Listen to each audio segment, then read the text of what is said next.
Hey guys, this is Dustin from the Potpourri newspaper.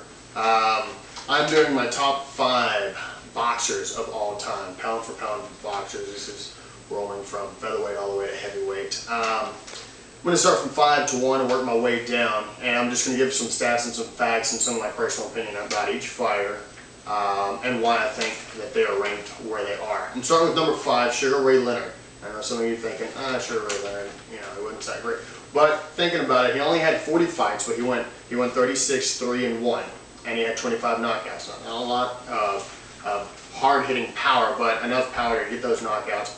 But at the same time, he was so fast. He had such fast hands and fast feet.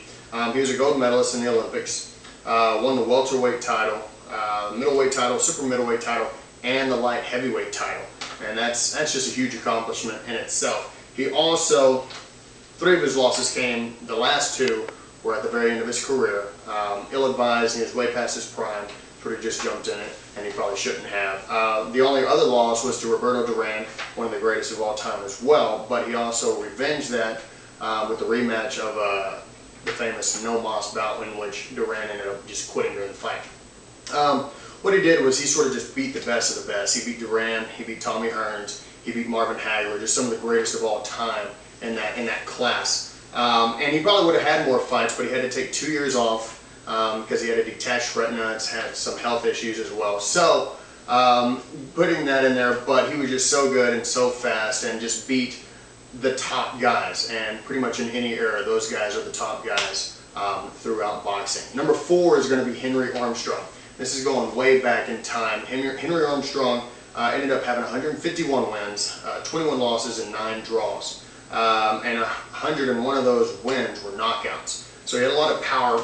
One of the main things with him is he held 3 different weight class titles. He had the featherweight, the lightweight, and the welterweight title, and that's a huge thing. He also defeated 15 of the 17 world champions that he faced, and that's one thing that a lot of people can't say that they did, is face all of those world title holders. And he also fought over a period of 13 years, not a real long time, but a good period to get all of that done. Number 3 is going to be Willie Pep. And some of you may be thinking, Willie who? Willie Pep. He was one of the lightweight fighters, just very, very light. He won his first 63 fights, and then after that loss, after the 64th fight, he went 72-0-1 till his next defeat. So, like I was saying, he was just a light fighter. He's very light, so he's a featherweight champion, and he was a 2-time featherweight champion. And really just a defensive genius, so quick and so fast, had just fast hands and fast feet and can just move and go just about anywhere. And he fought over a 26-year period. So he had a lot of fights and just proved himself over and over again. Number 2 is probably my favorite fighter of all time, Muhammad Ali, also known as Cassius Clay, but more famously known as Muhammad Ali. Everyone knows him. He went 56-5 with 37 knockouts. Won the heavyweight crown 3 times, and at that time he was the first one to ever do that. Definitely would have had more title defenses, but he was banned actually from boxing for 3 years for not going into the Vietnam War. His only losses were to Joe Frazier, in which he had 2 more fights after that, and he ended up winning those. He had a rematch with Ken Norton after he had lost to Ken Norton, won that rematch. Leon Spinks, he won that rematch as well. And then the last 2 fights of his career were very ill-advised, shouldn't have done it. Larry Holmes and Trevor Berbick. And then that's when he retired. But the last 3 fights were late in his career, and the final 2, like I said, were ill-advised. Muhammad Ali, really, what can you say about the guy? The guy was so fast. He had such speed and such power for a heavyweight, which was something unlike anybody had ever seen. And going on to my number 1 pick of all time, and a lot of people have picked this guy as the number 1 pound for pound fighter of all time, Sugar Ray Robinson, also known as Walker Smith Jr. He finished with 175 wins, 19 losses, and 6 draws. 109 of those came from knockouts.